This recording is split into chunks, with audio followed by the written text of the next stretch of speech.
Sampai dengan hari ini pemerintah kerajaan Saudi Arabia memastikan semuanya baik-baik saja, semuanya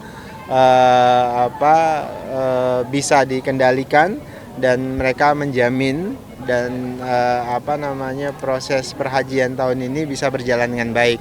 Dan saya berkeyakinan seluruh negara yang sedang berkonflik hari ini itu memahami bahwasannya Haji 2026 ini bawa pesan perdamaian. Kan haji itu sejatinya bawa pesan perdamaian.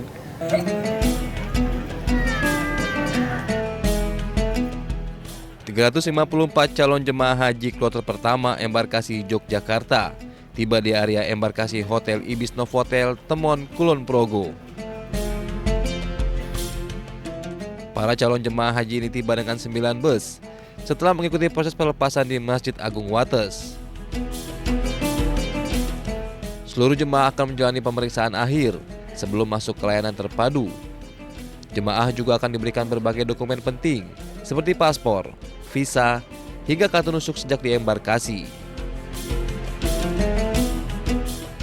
Kita menerima kloter pertama dari Kabupaten Kulon Progo utuh sejumlah 354 jemaah plus 6 petugas.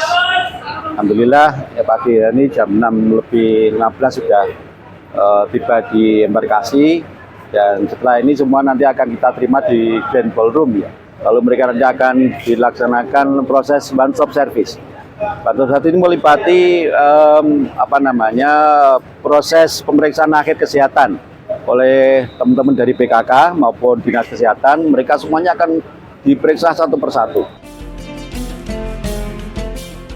Prosesi pelepasan dijadwalkan berlangsung pada Selasa malam dan berangkat melalui Bandara Internasional Yogyakarta.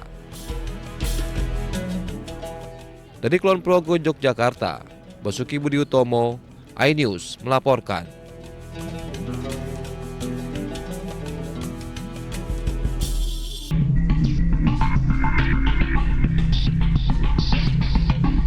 Tim kepolisian dari Polres Temanggung menangkap 2 orang pelaku penggelapan dana nasabah dengan total mencapai 9 miliar rupiah. Polisi menangkap keduanya di rumah persembunyiannya di sebuah indekos di Samarinda, Kalimantan Timur. Kedua tersangka merupakan warga Temanggung yang menjabat sebagai ketua dan sekretaris Koperasi Simpan Pinjam Tunas Harapan yang digelandang petugas ke Mapolres Temanggung untuk menjalani proses penyidikan. Modus pelaku menghimpun dana dalam bentuk simpanan berjangka atau deposito dari masyarakat yang bukan anggota koperasi dengan iming-iming bunga tinggi 12% hingga 15% per tahunnya serta bonus ibadah umroh senilai 34 juta rupiah. Bujuk rayu dengan menawarkan iming-iming jasa bunga sebesar 1% sampai 1,5% per bulan. Jadi kalau kalikan 12 berarti kurang lebih 12% sampai 15% ya, kurang lebih ya. Ya, 15-16% per tahun bunga yang dijanjikan oleh si tersangka. Dari kedua tersangka, petugas menyita barang bukti aset Kospin seperti komputer, akte pendiri Kospin, buku tabungan, telepon genggam, dan 3 unit sepeda motor. Untuk mempertanggungjawabkan perbuatannya, kini kedua tersangka mendekam di sel tahanan Mapolres Temanggung, dijerat Undang-Undang Pidana Penipuan dan Penggelapan, terancam 15 tahun penjara. Dari Temanggung, Jawa Tengah, Didik Dono, iNews melaporkan.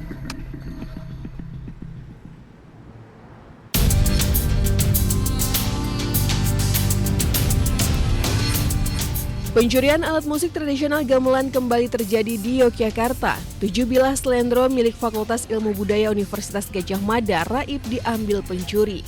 Pengelola laboratorium gamelan menyebut aksi pencurian terjadi pada siang hari atau saat jam perkuliahan berlangsung.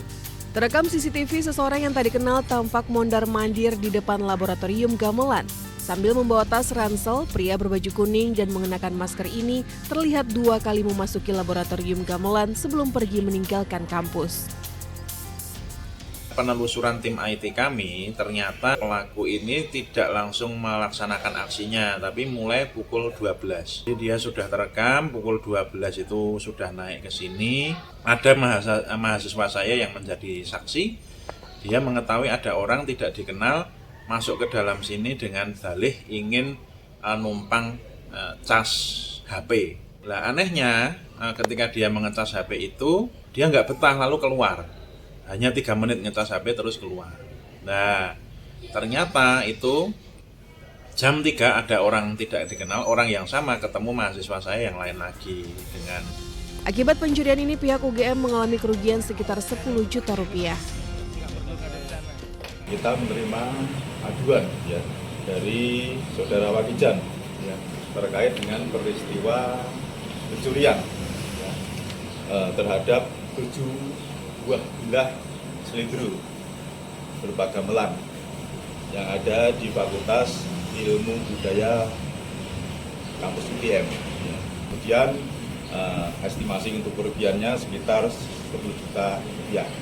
Untuk perkembangan penanganan penyelidikan kita masih mendalami ya rekan-rekan media semuanya terkait dengan rekaman CCTV, kemudian identifikasi wajah yang disinyalir sebagai pelaku. Bermodalkan bukti rekaman kamera pengawas, polisi kini masih terus memburu pelaku. Dari Sleman, Yogyakarta, Heru Trijoko, iNews melaporkan.